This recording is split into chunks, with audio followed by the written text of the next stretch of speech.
हार्दिक शुभकामनाएं। आशा करता हूँ आप लोग अच्छे होंगे, घर पर सुरक्षित होंगे, पढ़ते होंगे। मुझे उम्मीद है कि आप लोग की पढ़ाई घर पर अच्छी तरह से होती होगी और हम लोग ऑनलाइन क्लास ले रहे हैं। हम भी गांव से आते हैं, रास्ते में कई परेशानियों का भी सामना करना पड़ता है, लेकिन फिर भी हमारी कोशिश रहती है कि आप लोगों तक हम ससमय पहुंच पाए। और मुझे आशा है कि आप अपने हेल्प बुक की सहायता से आपके पास जो भी मटेरियल उपलब्ध है अच्छी तरह से आप तैयारी करते होंगे। घर पर रहिए, पढ़िए, देखिए आगे क्या होता है। परेशानियां हैं, चुनौतियां हैं, लेकिन हमें धैर्य और साहस का परिचय देना है। आवाज आ रही है सबको ना? मेरी आवाज सबको आ रही है, उम्मीद है।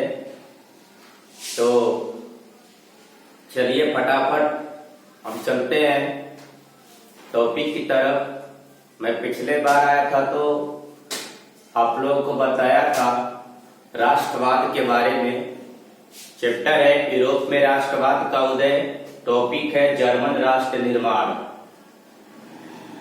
राष्ट्रवाद राष्ट्र के प्रति प्रेम या श्रद्धा की भावना है, जो स्वतः उस देश या उस राष्ट्र में रहने वाले लोगों में एकता का वाहक बनती है। तात्पर्य यह है कि नेपोलियन का जब आगमन फ्रांस में होता है तो नेपोलियन के आगमन के बाद नेपोलियन बहुत से ऐसे फ्रांस में कार्यों को अंजाम देता है जिससे राष्ट्र के निर्माण में सहायता मिलती है। और इसीलिए तो कहा जाता है राजनीतिक राष्ट्रवाद का मसीहा नेपोलियन को, क्योंकि इसने फ्रांस में ही नहीं बल्कि यूरोप के बहुत सारे छोटे बड़े प्रांतों में अपने युद्ध अभियान के दौरान कई विखंडित अखंडित टुकड़े में विभाजित हुए राष्ट्रों का एकीकरण करने का प्रयास किया। तो उसके इस एकीकरण के प्रक्रिया से इटली और जर्मनी भी अछूता नहीं रहा। इस प्रकार देखा जाए इटली और जर्मनी राष्ट्र का निर्माण एक मायने रखता है हमारे इस हिस्ट्री के बुक में। सबसे पहले मैं इटली के एकीकरण के बारे में बता देना चाहता हूं। इटली जिसकी राजधानी रोम है, यह भी कई तरह के अलग अलग रियासतों में विभाजित था और यहाँ हर तरह के शासन व्यवस्था थी। कोई एक राष्ट्र का रूप नहीं था। सारे के सारे जो शासक होते थे अपने स्वेच्छा से शासन चलाया करते थे। लोगों को लगा, राष्ट्रवादियों को लगा कि इटली का एकीकरण बेहद जरूरी है, इसलिए सबसे पहले इटली के एकीकरण में जीसेप मेडिनी आया और अपनी प्रयास से इटली के एकीकरण में लग गया। जीसेप मेडिनी के बारे में मैंने नोट्स में लिखवाया है, पढ़ाया भी है, फिर एक बार मैं उसको चर्चा कर दे रहा हूं।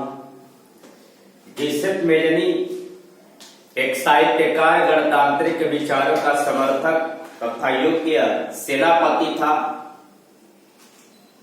उसमें आदर्शवादी गुण तो थे, लेकिन व्यवहारिक गुणों का अभाव था, इसलिए बार बार उसे युद्ध में हार का सामना करना पड़ता था। 1831 ईस्वी में उसने युवा इटली नामक एक संगठन की स्थापना की जिसका उद्देश्य था यूरोप महादेश में इटली के नव निर्माण में युवाओं को संगठित करना। 1834 में यंग यूरोप की स्थापना किया जिसका उद्देश्य था इटली की समस्या को पूरे यूरोप की समस्या बना देना, ताकि सबका ध्यान इटली की तरफ आकर्षित हो और इटली के एकीकरण में वो सहायता करे। लेकिन विचारों के टकराहट के कारण वो इटली का एकीकरण नहीं कर पाया। युद्ध में उसे हार का सामना करना पड़ा और हार कर वह इंग्लैंड की तरफ पलायन कर गया। लेकिन उसके अधूरे सपने को पूरा करने के लिए एक दूसरा राष्ट्रवादी लीडर का आगमन होता है इटली में, जिसका नाम था गैरिबाल्डी।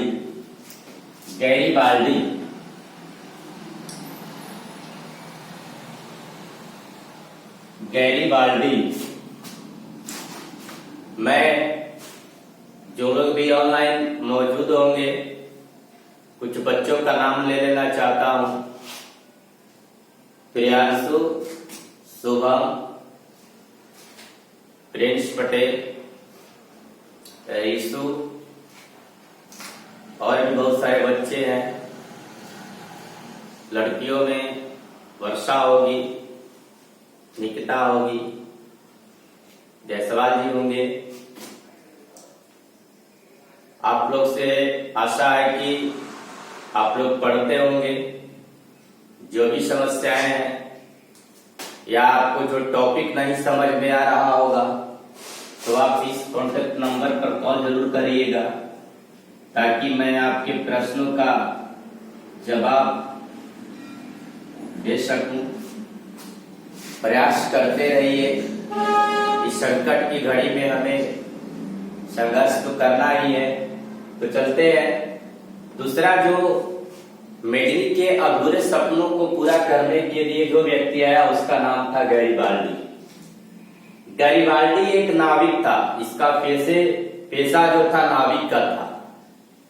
गैरिबाल्डी एक नाविक और मेडली के विचारों का समर्थक था, लेकिन बाद में एक दूसरा राष्ट्रवादी लीडर था जो पिडमाउंट का शासक था, काउंट कैबूल के प्रभाव में आकर एक संवैधानिक राजतंत्र का पक्षधर बन गया।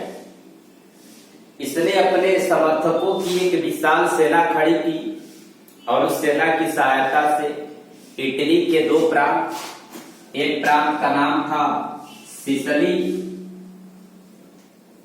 और दूसरे प्रांत का नाम था नेपल्स। ये इटली के प्रांत थे। यहाँ पूर्व वंश का शासन व्यवस्था स्थापित था। यहाँ जनता या प्रजा को कोई अधिकार नहीं था। तो गैरिबाल्डी ने क्या किया कि अपने समर्थकों को, अपने फॉलोअर्स के जो थे उसके सेना बनाई और सेनाओं को अच्छी तरह से प्रशिक्षित किया। प्रशिक्षण को देकर वो इटली के दोनों प्रांत पर आक्रमण किया, सिसिली और नेपल्स पर। वहां आक्रमण कर वहां पूर्व वंश के शासन से छुटकारा दिलवाया यहाँ के लोगों को। फिर उसकी आगे की जो योजना थी रोम पर आक्रमण करना, 1862 ईस्वी में गैरिबाल्डी ने रोम पर आक्रमण करने की योजना बनाई। लेकिन पिडमाउंट के शासक को पता चला कि गैरिबाल्डी रोम पर आक्रमण करने के लिए अपनी सेना को लेकर आ रहा है, तो इसलिए पिडमाउंट के शासक काउंट काबूल रोम की रक्षा के लिए अपनी सेना उतार दी। चूंकि गैरिबाल्डी को पता नहीं था कि रोम के समर्थन में काबूल आ रहा है, अगर उसको पता होता तो रोम पर आक्रमण करने का विचार त्याग देता। लेकिन भूलवश जब दोनों सेनाओं की आमने सामने भेंट हुई और गैरिबाल्डी को पता चला कि ये पिडमाउंट का शासक काउंट काबूल है, तो उसने रोम पर आक्रमण करने की योजना को छोड़ दिया। तत्पश्चात गैरिबाल्डी जितना जो है धन संपत्ति अर्जित किया था वो सब काउंट काबूल के चरणों में अर्पित करके एक साधारण किसान की भांति अपना जीवन व्यतीत करने लगा। उसके चरित्रों का वर्णन हमारे देश के क्रांतिकारी लीडर लाला हरदयाल और भी बहुत सारे लोग थे जिससे प्रभावित थे। इस प्रकार से इटली के एकीकरण के अधूरे कार्यों को पूरा करने के लिए काउंट काबूल आता है। वैसे काउंट काबूल के बारे में बताया जाता है कि काउंट काबूल एक सफल कूटनीतिज्ञ था। वो जानता था कि इटली जैसे प्रांत पर ऑस्ट्रिया का प्रभाव है और ऑस्ट्रिया को परास्त करना हमारे बस की बात नहीं है। इसलिए 1853-54 में जब क्रीमिया का युद्ध हुआ तो उसने फ्रांस को सहायता की, जबकि फ्रांस उसके लिए उसे बुलाया भी नहीं था। अपने आप अपनी सेना लेकर क्रीमिया के युद्ध में फ्रांस की सहायता किया था, क्योंकि उसकी मंशा थी कि हम ऐसा यदि करेंगे तो हो सकता है इटली के एकीकरण में या ऑस्ट्रिया से मुक्ति दिलाने में फ्रांस हमारी सहायता करेगा।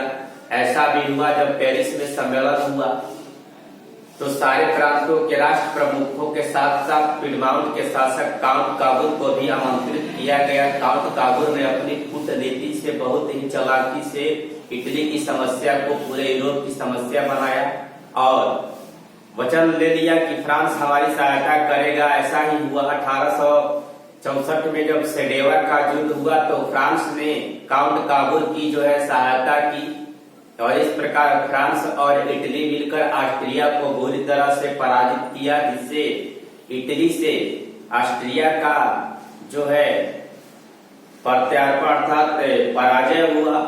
शेष कार्यों को पूरा जो है करना है, फ्रांस को बाहर करना था इटली से, लेकिन काउंट काबूर भी लगभग 90% इटली का एकीकरण कर चुका था।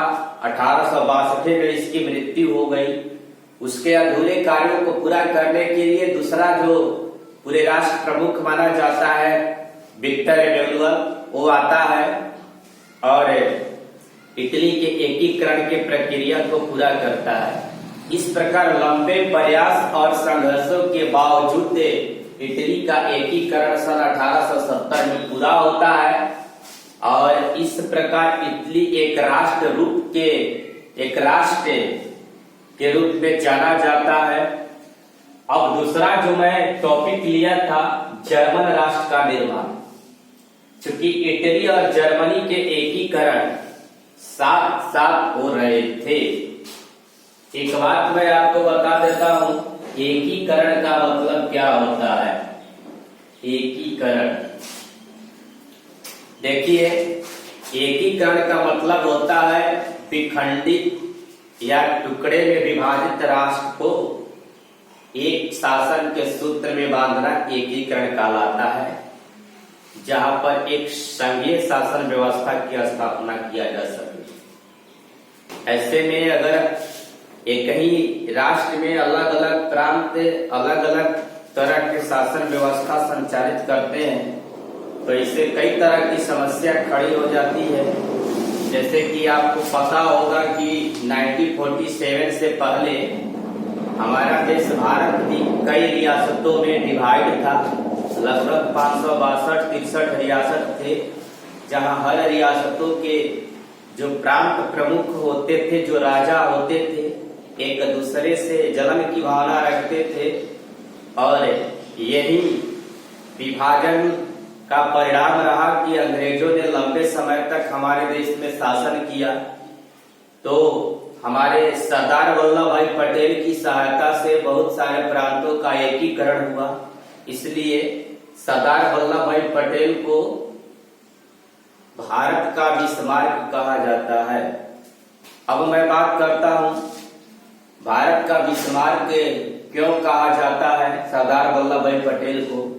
ये बिस्मार्क कौन सा बड़ा तोप था, क्या करता था, कौन सा आदमी था, इस बिस्मार्क के बारे में जैसे ही मैं जर्मन राष्ट्र का निर्माण पढ़ाऊंगा आपको बता देना चाहता हूं कि जर्मनी के एकीकरण में बिस्मार्क का सबसे ज्यादा योगदान था। बिस्मार्क ने कौन कौन है दिखाई दे रहा है? कौन? बिस्मार्क का सबसे ज्यादा योगदान था। इसमें वो सारे गुण मौजूद थे जिसके सारे लोग सपोर्ट करते थे। बिस्मार्क भी एक कूटनीतिज्ञ था, राजनीतिज्ञ था और इसके ऊपर हीगेल और मार्क्स के विचारों का गहरा प्रभाव पड़ा था। इस प्रकार रूसो मोंटेस्क्यू जैसे विचारकों का भी बिस्मार्क के ऊपर प्रभाव पड़ा था। बिस्मार्क जर्मनी के एकीकरण में लग गया और उसने अपने प्रयास से प्रसा के नेतृत्व में, प्रसा जर्मनी का एक क्षेत्र है जो उस समय सबसे मजबूत अवस्था में था। जैसे 6ठी शताब्दी में हम भारत के महाजनपदों के बारे में अगर अध्ययन करते हैं तो उस समय भारत 16 महाजनपदों में विभाजित था और उन सारे महाजनपदों में सबसे जो शक्तिशाली महाजनपद था उसका नाम था मगध, जिसकी राजधानी पाटलिपुत्र हुआ करती थी।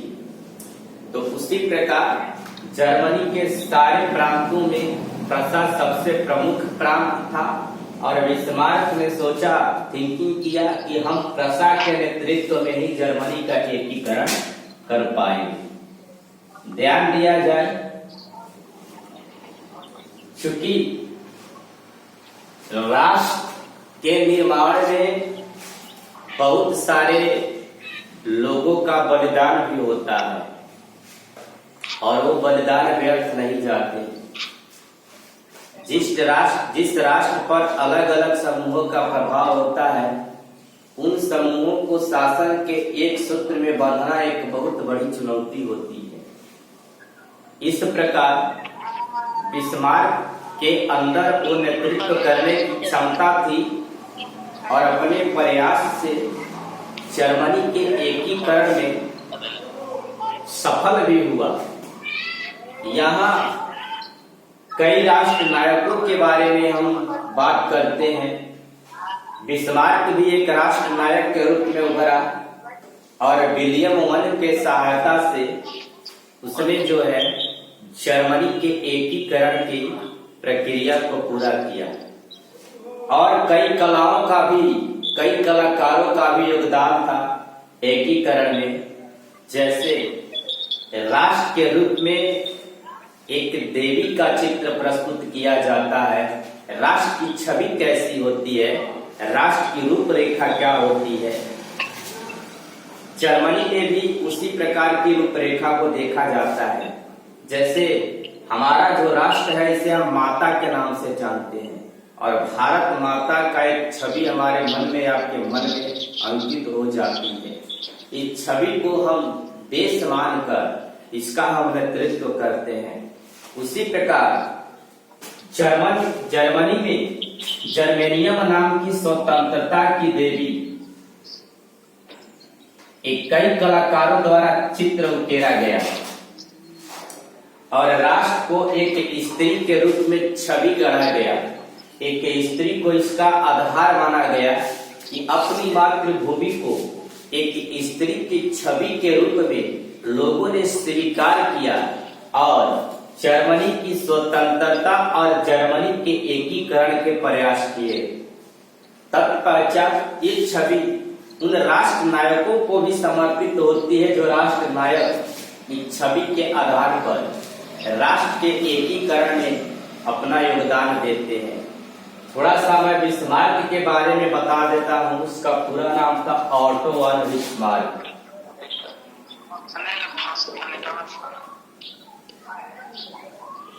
ऑटो वन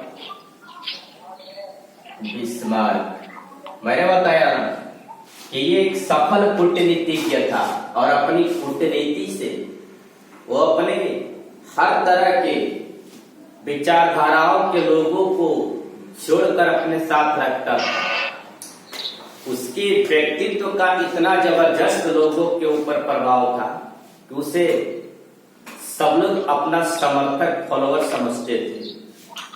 इस प्रकार बिस्मार्क भी जानता था कि जर्मनी के एकीकरण में सबसे बड़ी बाधा टाइम कितना है, जर्मनी के एकीकरण में सबसे बड़ी बाधा ऑस्ट्रिया है और जब तक ऑस्ट्रिया को जर्मनी के प्रभाव से जर्मनी से मुक्त नहीं करेंगे तब तक जर्मनी का एकीकरण संभव नहीं हो सकता है। इसलिए वो ऑस्ट्रिया को जर्मनी से हटाने के लिए प्रयास करने लगा। उसने चिंतन किया कि ऑस्ट्रिया को पराजित करना हमारे वश की बात तो है नहीं, इसलिए उसने फ्रांस के साथ दोस्ती का हाथ बढ़ाया, क्योंकि उस समय फ्रांस एक शक्तिशाली राष्ट्र के रूप में जाना जाता था। और वही प्रक्रिया दोहराई जो इटली के नव निर्माण में कागुल ने प्रक्रिया दोहराई पर शुरू किया था। इस प्रकार बिस्मार्क फ्रांस की सहायता से उसे प्रलोभन दिया कि यदि तुम हमारे जर्मनी को मुक्त कराने में हमारी सहायता करोगे तो तुम्हें भी कुछ जर्मनी के प्रांत मिल जाएंगे। इसके लालच में आकर फ्रांस ने बिस्मार्क को सहायता करने के लिए राजी हो गया। समय समाप्त हुआ। धन्यवाद। मैं आपसे रिक्वेस्ट करता हूं जब कि आप लोग का प्रयास निरर्थक नहीं जाएगा, आप लोगों का प्रयास सफल होगा। आप प्रयासों से मत भागे, माता पिता का आदर करें, उनके आदेशों का पालन करें, बड़ों का सम्मान करें। सबके आशीर्वाद से आप आगे बढ़ें और घर पर आकर मोबाइल आपके पास है तो YouTube पर बहुत अच्छे अच्छे वीडियो अपलोड किए जाते हैं। इसे बताने की हमें जरूरत नहीं है। हम लोग तो छोटे से ज्ञान का छोटा सा अंश है। जितने सामर्थ्य होती है, जितना प्रयास होता है, बताने का प्रयास करते हैं। सिलेबस के मुताबिक मैंने यहाँ तक पहुंचाया। बाकी क्लास परमेश्वर सर आएंगे, परमेश्वर सर से करिएगा नहीं, वो आपको मार नहीं सकते ऐसा नहीं। लेकिन जैसे विद्यालय खुलेगा, पिटाई शुरू होगी, तब तक के लिए अलविदा। धन्यवाद।